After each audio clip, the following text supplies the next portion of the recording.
there's going to be times when you're going to fall out of your routine. That's just I, going to and happen. let's normalize this. You can also just sometimes say, "To hell with my routine." Yeah, this And isn't you don't need working a anymore. compelling reason. Yeah, it Hmm. does not need to be a compelling reason. You can just say, "To hell with your routine." Hello, writers and crafters. I'm Valerie Ihsan. And I'm Eric Mertz. And this is episode 198 of the podcast, and it's September 3rd, 2025, as we record this. Today, we're talking about restarting routines after long breaks. So that will be good to hash out. We want to thank our existing patrons for believing in our work offline. And here on the podcast, you can become a patron of the arts at patreon.com/Valerie Ihsan. IHSAN, and patreon.com/strange air stories for Eric's page. Author updates. I am doing a lot of traveling right now, and I'm really glad that it's over. Actually, August was a lot of moving around. We went to Newport with my dad and stepmom for a few days, and we also just got back this last weekend. We went to Guimas Island in the San Juan Islands, and I'd never been to the San Juan Islands, and I'd always wanted to. So that was like a bucket list item to cross off before we move. I think we might have one more like bucket list travel place before we go. There's a couple of places that either I or Ali has not been to in Oregon. Like we've lived here for so many years. I was raised here and I haven't been to blank, blank, blank. So there's a couple of places that we were thinking, oh, before we leave, we want to go to. And I don't think we're going to get all of them in, Wait, especially so what since place? What is it? What is the so, place? well, I love Brighton Bush and Ali's never been Oh, there before. And so what? I think we might go to Brighton Bush for a couple nights just with some friends, and let him experience the awesomeness of Brighton Bush. And I haven't been in That like is. over a decade. It's been a Oh long time wow, since I've been to the Brighton new Bush. Brighton Bush, I just watched a video on the Brighton Bush fire from 2020, I know, it was which so sad. was very traumatic. But when you go there, I recommend that you do a little bit of just see how that just see the magnitude of that fire, and then go see how they've rebuilt because Hmm. it's pretty profound. I mean, it's like those people are who run that place are it's hard to overstate how determined and how much regard they have for that space. So Yeah, I it's feel my like favorite place. they're stewards of the land. I really feel like it's a sacred place because they care so much about it. So Yes. Yep. so Yep. yeah, Yep. Brighton Bush might be one of those. And the other one that I is Crater Lake. Ali, I don't think has been there before, and I was only there as a child, like camping with my dad. Like when I was a kid, I don't even remember going, but he said I was there. So so that was the Lisa other one, like, oh, I think we Lisa and I might. have been there twice, and each time we've been to Crater Lake, it was filled with fog. So we've been there, but Oh, we've never never seen the seen it. lake. Yeah. Never seen the So lake. I don't think we'll have time to do Crater Lake. There were a couple of places around that my dad and my stepmom liked and wanted to take us there for fun. I don't even remember the names of them. One was called there are these little towns that are all tricked out like a Austrian town or something, Oh yeah. Oh yeah. or you know what I'm Like talking Silverton about? or Not Silverton. That's the falls. Silverton is sort of old timey, but are you talking about like Leavenworth, Washington or Yes, something? yeah, Yeah. yeah, exactly. And there's another one too, I think, that's Yeah. that's like that. But anyways, yeah, so there's a few places that I wish we could have gotten to, but I think we might still be able to make Brainbush happen. So Yeah, yeah, make Brighton Bush happen. making I am memories, like that's kind of what we're doing right now. And we just planned our going away party. We picked a date. We're gonna make it a Halloween party. So on Halloween, we're having our going away retirement, like Pura Vida bound party.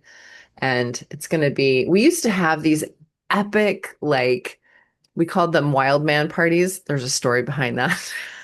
Sure. Yeah, yeah.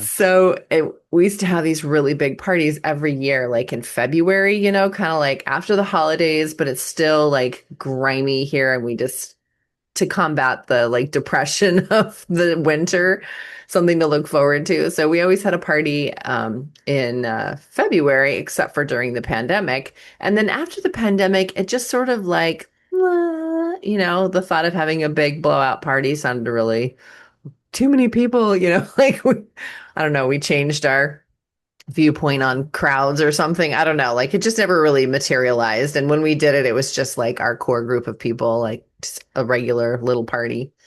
But this is going to be one of those like invite everybody you know. So I'm a little bit like, what is this going to be like? But Hmm. yeah, I think November is going to be mostly for tying up loose ends and saying goodbye to everybody and that sort of thing. So that'll be like the kickoff of the loose ends say goodbye part of the fall. So, Cool. and then the Cool. other thing this month we are really focusing on getting our house rental ready because we're going to rent it out. So, fixing all the little weird idiosyncrasies that we live with, but maybe our renters would not want to. And then in terms of author update stuff, I'm planning this free masterclass. You've heard it for the first time here. I haven't even Mm, like, interesting. fleshed it out a lot, but I know it's going to be about memoir. And I think I'm going to focus it on hybrid memoirs. So Mm, I'm going to do a free master class this fall on memoir. So that's happening. And then, of course, I'm going to be speaking at the Gig Harbor Writing Conference in the beginning of November, too. And I have a couple of cool. classes that I'm teaching there. So that's my author update. What's up with you? Well, I mean, in keeping with the topic, like it's been, you know, the structure of the school day is back. So it's kind of allowed me to be a little more, in control of my time. I think I've put a lot of things on the burnt back burner for this time, just like, not wanting to be, ambitious about controlling my time during the summer. Um, yeah, of course, like you have to be ambitious about your time as a business person eventually. So that's today. Um, so yeah, there's a lot going. Like I'm speaking next weekend at Southwest Washington Writers Conference in Centralia, which will be fun. I taught there last year, had a really great time. It's kind of that ideal small town conference that I really I kind of liked it. ideal, I idealize little conferences like that in some way because it's like the big things are so, kind of competitive and the names are usually bigger. And so it comes with this awe factor. I kind of like the small conference because it's a lot of, it's more down to earth. It's more, about connection. There is no above the line, below the line feeling. So, but yeah, there's that, and there's Ghost Story Weekend is in October, um, coming up through Word Crafters. That's going to be in Newport, so I'm excited for that. Mm. Um, and yeah, I have multiple new ads about to run for my business. This is always the volume of traffic and new clients starts usually the second week of September, and it's September and October that people are looking to start projects. And so from a creative standpoint, have to be, kind of braced for this time of year, but also just from a workload standpoint, I have to Hmm. be ready for it. So, um, and I am, yeah, I've got two new ads that are going to come out, and I've got finishing multiple small projects that have kind of hung around all summer long. Um, I had like three clients that were like actually producing the film that we were writing. So a couple of those projects just went on they went into hiatus just because they were doing other aspects of the project. So Hmm. yeah, it was just uncanny how between Friday and yesterday I got about 10 emails from people that said, "Hey, where you been?" Like, I don't know. Where have you been? I've been here. I've been I've been here here at my desk. I've been here most of the time. So, yeah. Anyway, a lot going, about to get super busy, and yeah. What are you Cool. reading? That's exciting. I am Yeah. still reading High Hopes by Anne Abel.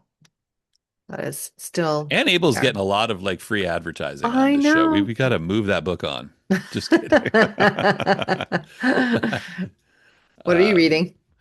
Um, so this book has been sitting on my desk. I thought about it this morning on my dog walk. This book has been on my desk, my nightstand, sorry, since March. And it's Anthony Doerr's About Grace. So Anthony Doerr, who wrote like All the Light We Cannot See and Cloud Cuckoo Land, who I adore.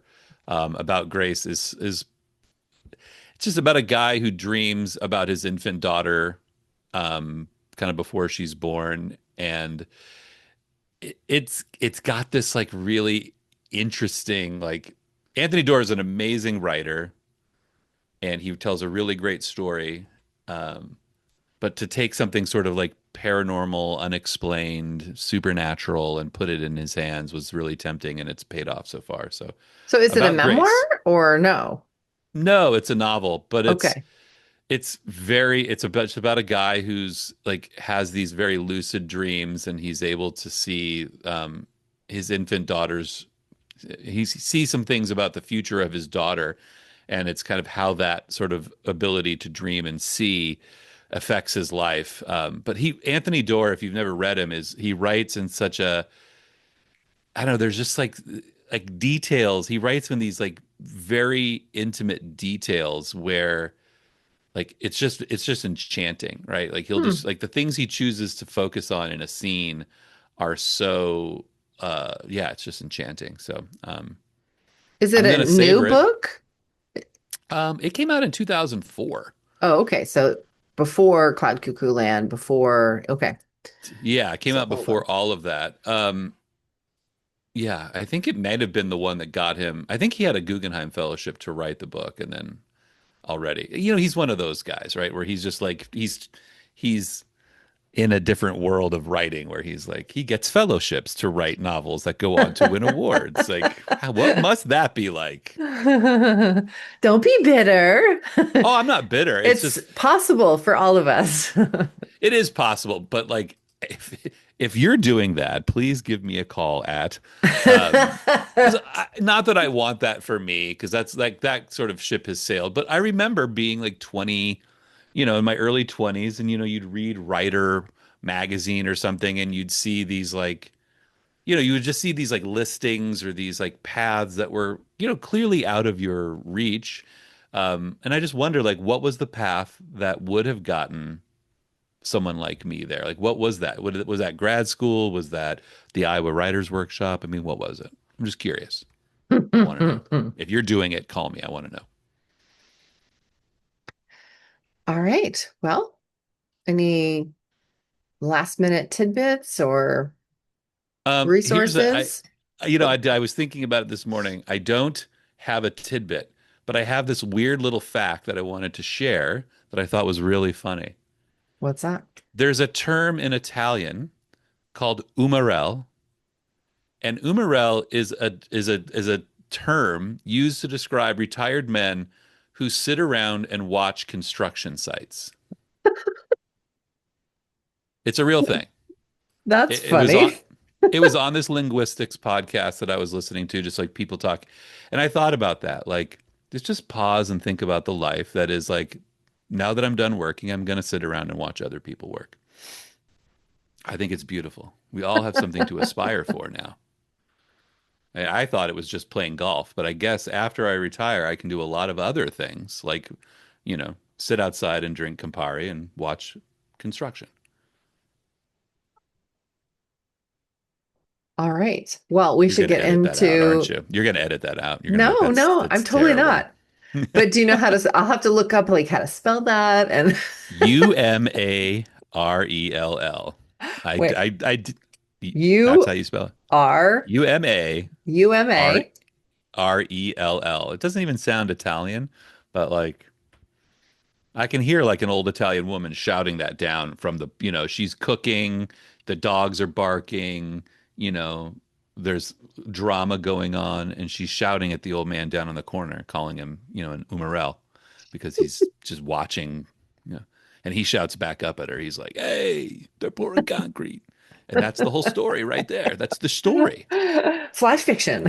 You heard it here Flash first. fiction, right? That's all that. That's the whole story right there. Aw. Okay, well, let's talk about restarting structured routines after a break. I mean, it Whew. doesn't have to be structured, but I don't know. I guess I just want to also put out there somewhere that we don't need more pressure in our life, but No, God, having no. permission to be disciplined without it feeling punishing. I guess I just want to maybe we don't have to start the conversation there, but I just want to have that be a touchstone at some point during our conversation.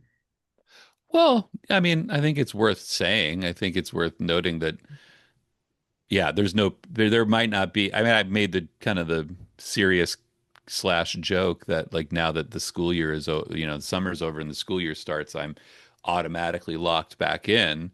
But that's only because I planned it that way. I didn't feel any pressure to do it. I think if you feel pressure to do something like that, like to get started on something, it's going to become a negative routine. Like, yeah, you probably, I think the first step in any of this is like feeling the feeling that the routine you're putting yourself back into is comfortable and one that serves your purpose.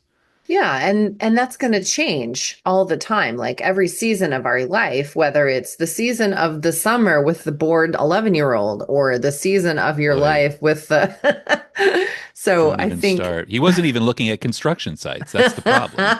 When he was really little, he'd watch those construction sites, and I understood.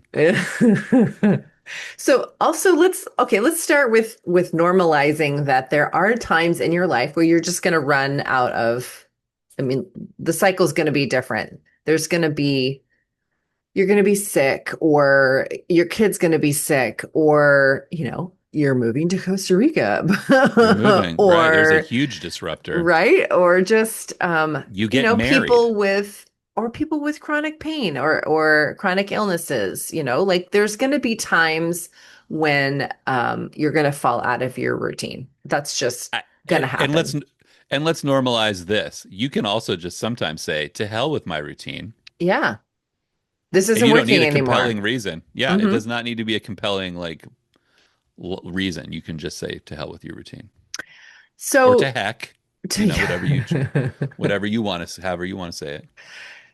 So I think I think that, yeah, so normalizing that falling out of your routine, like isn't a failure. It's feedback, So if you are saying to heck with the routine, why? Is it because it's obviously not serving you for some reason? It's Right.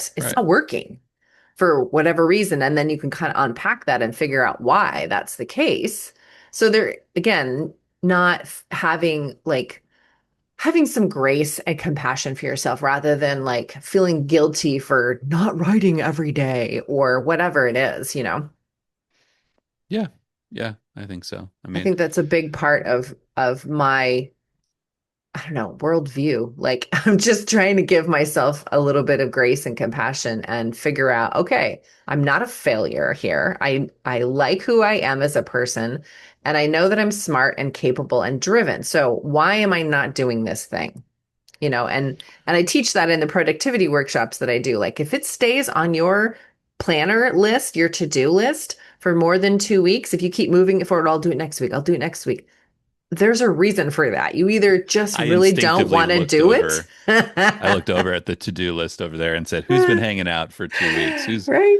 It either Who's is been?" because you just don't want to do it and you need to delegate it, or just say, okay, I'm not doing that this quarter Right. or whatever, or it's because it needs a little more breaking down, like I'm not doing this because I'm stupid. I'm not doing this because Right. I'm it's lazy. just not broken down into small enough steps for it to be comfortably and sustainably done.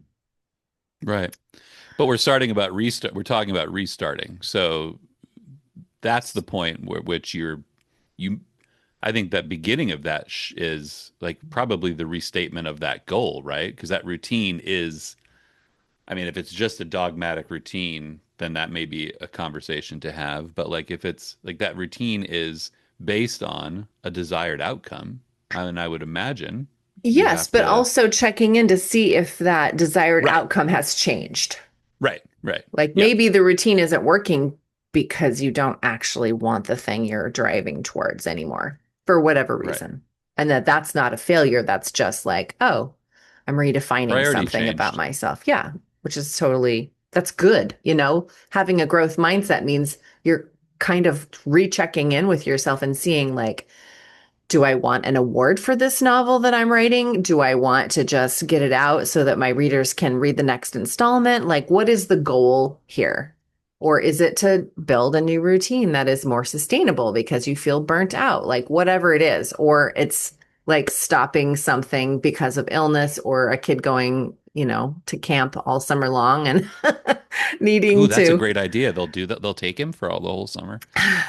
We should look into that. So Um, yeah, yeah. restating the goal, figuring out what it is that you want to do and rebuilding with the natural rhythms of you, of your cycle, of your body led, I don't know, like some people are just more productive at certain times of the year and being able to honor that too. And I think you talk about this like idea that there's shame around taking the time off, or there's shame around like breaking the routine, right? Because we've kind of been indoctrinated with this Puritan work ethic to where it's like, That hustle culture, yeah. 8 hours a day. And it's funny how, isn't it funny how like modern the hustle culture seems, but if you also look at it, like it goes all the way back to like, hundreds of years. It's like, if you're Saturday, if you're not churning butter, then you're gonna, it's a problem.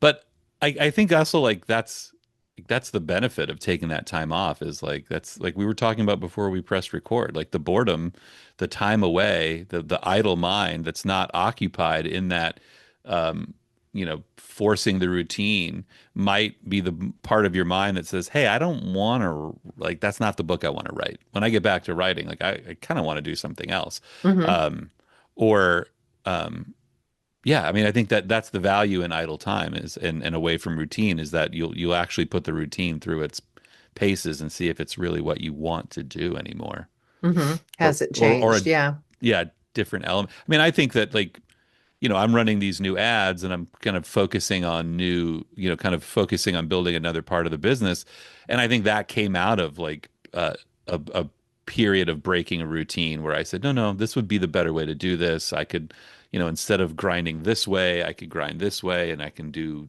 more things.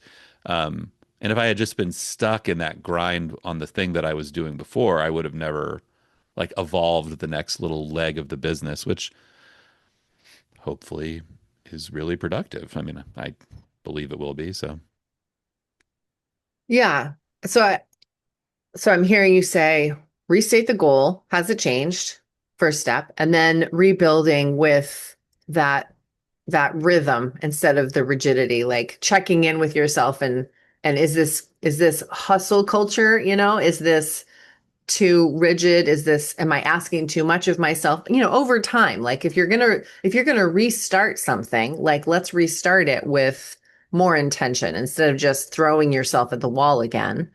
Like yeah. Oh, yeah. aligned action, like honoring where your energy actually is for this project and being realistic. Because if you're realistic with your energy level or your time factor, like if you only have like 2 days a week that you can work on your book, like that's legit.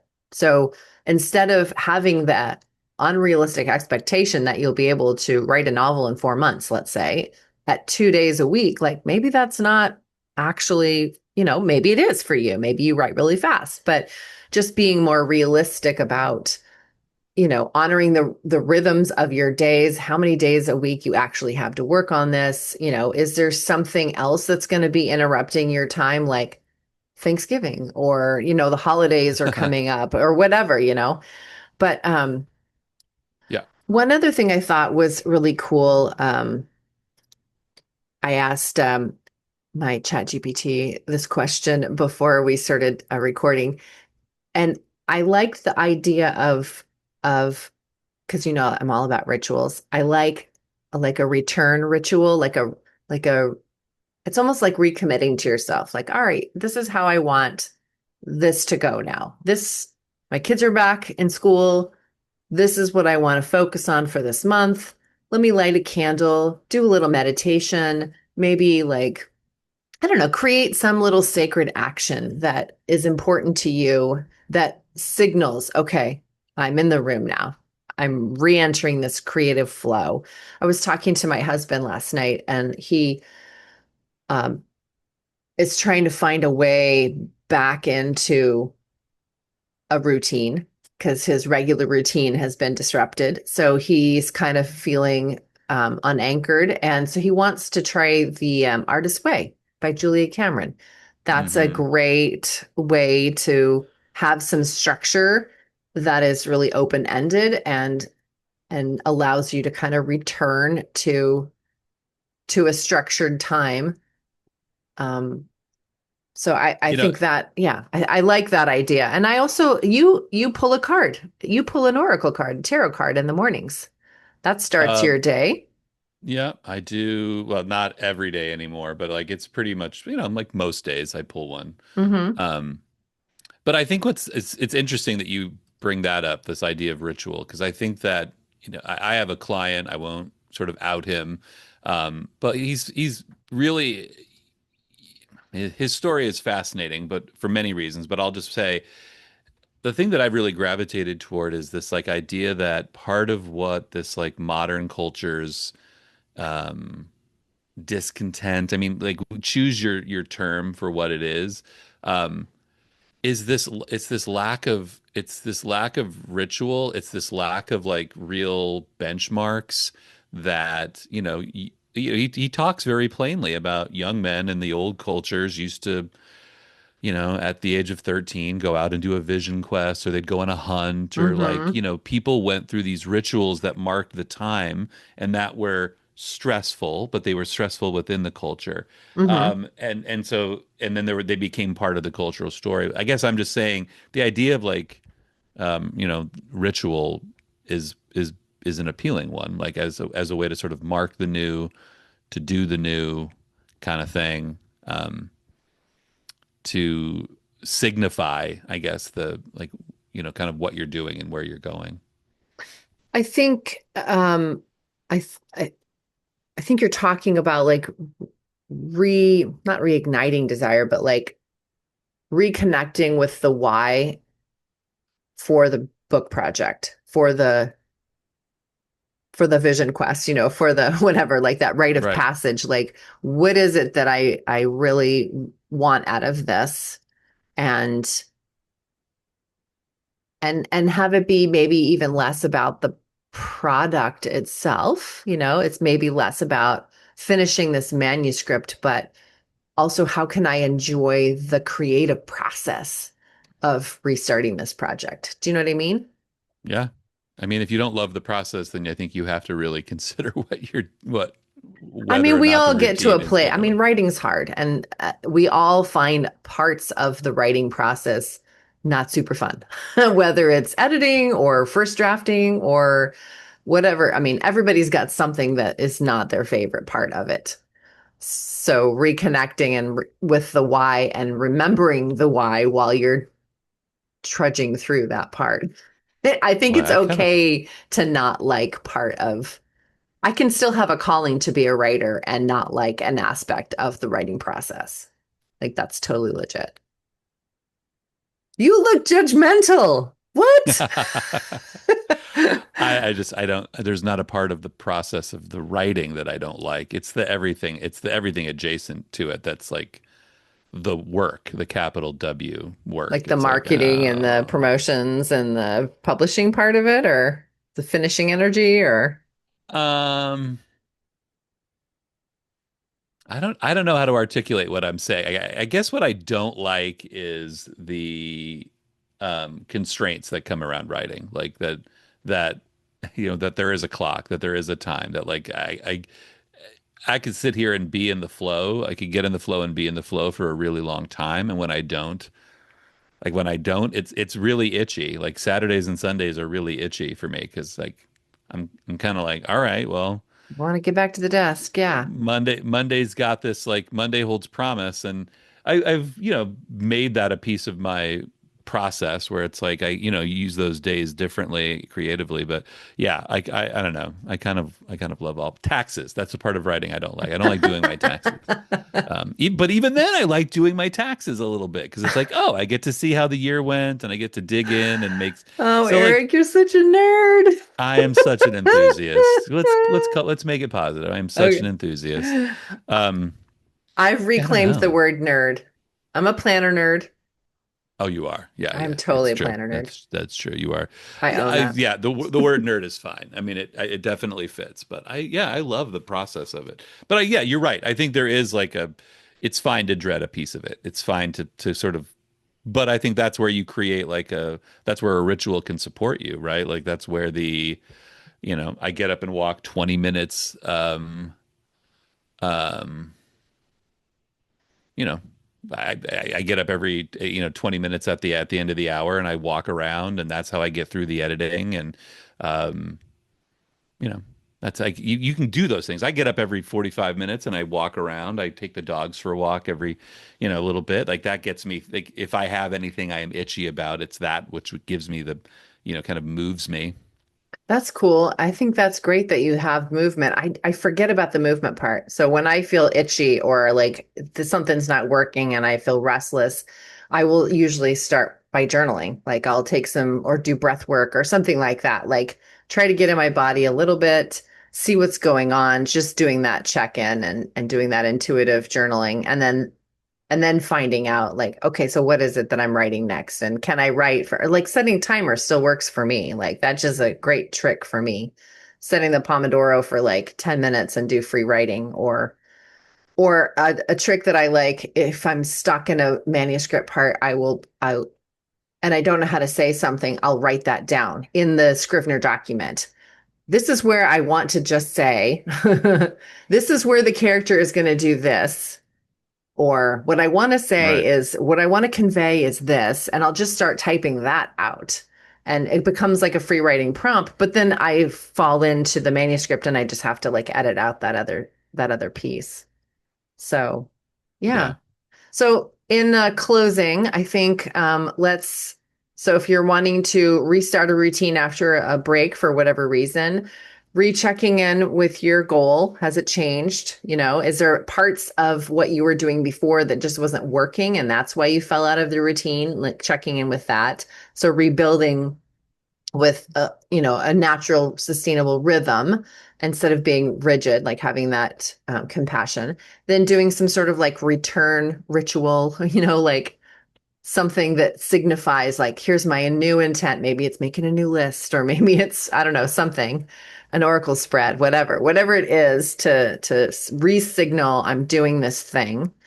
And Right. then you know going ahead and restarting, maybe even without expectation, like let's just get started, do some movement, and get writing again. And then what else? Like I guess if I think it's knowing that the first few days of a routine are hard. I mhm, mean, I think I was once told that like 3 days, 3 weeks are kind of the 3 days. It's your body and mind.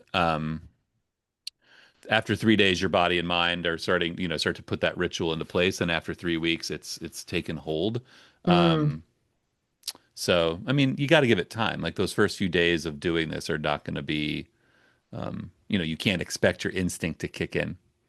You know, And there are some people, I mean, some people are like, okay, they're kind of that cold turkey people, like, all right, I'm just going to start and it's going to happen, and they jump in full body. And other people need to figure out a way to make it happen, like they can't just decide to do it. So right? maybe habit stacking, or setting that Pomodoro timer, or like you said, like having an anchor to like a starting ritual, like walking the dog, and then I sit down with my tea and that's the day, that's I the had to start of look the up day, what a whatever. Pomodoro timer is. Oh, you don't know about Pomodoros? What? No. That's the parallel play. That's like setting the timer for 45 minutes or 25 minutes, and then you just Oh, write, and then you've got a 5 minute break, get up, use the bathroom, get another glass of water, and then so you're just setting a timer and like doing the thing. right. Oh, I okay. use it for everything, for cleaning my house. Like I want to clean the. Okay, I'm setting the timer for 15 minutes. I'm just doing what I can in 15 minutes. When the timer rings, I can stop. Oh my gosh. Okay. It's great. I guess I've been doing this the whole time. I love learning that I've been doing something that has a name, but I haven't known what to call it. Now I get to call it something. I get to call it what it is. That's cool. Awesome.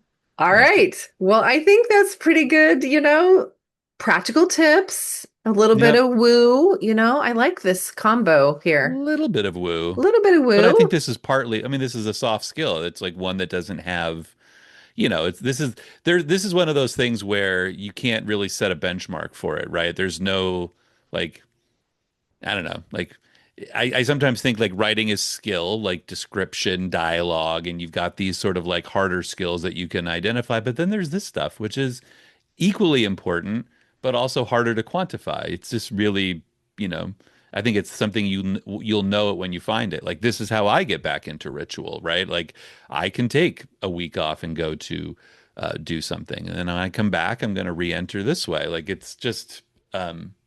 You'll find it. It just takes a little bit of practice and those kind of things. All right. Pomodoro. Pomodoro. Pomodoro. Yeah, use Pomodoros if you haven't. Those are Oh fun. my gosh. And Yeah. other last little tidbits, you can create like a restart your writing ritual kit. Yeah. If that's something that turns you on, like if you like having like, all right, I'm pulling this out again. I'm like you said, going away for a week and I'm going to re-enter this way. Like that's your little ritual kit there. And then the other thing that I think sometimes when we fall out, we feel pretty stagnant too, a little bit. So asking yourself, like, what would feel delicious to write right now? Like Right. just allowing yourself to play a little bit on the page, I think does wonders as well. Fill that creative well. Oh, we can talk about that all the time, like the value of free writing and consequence free writing, like something that Hmm. has no, there's no need for this to be anything. Just, yeah, we could talk about that for sure. Cool. I like that idea. I think we should all have a little Scrivener document that's just like, whatever. And you go in every day and just like put something in there. Right. Right. All right. Well, we're out of time. This was so fun. It was good to have Absolutely. a conversation with you again. Good to be back. All right. Take care. See you guys later. Bye. Bye bye.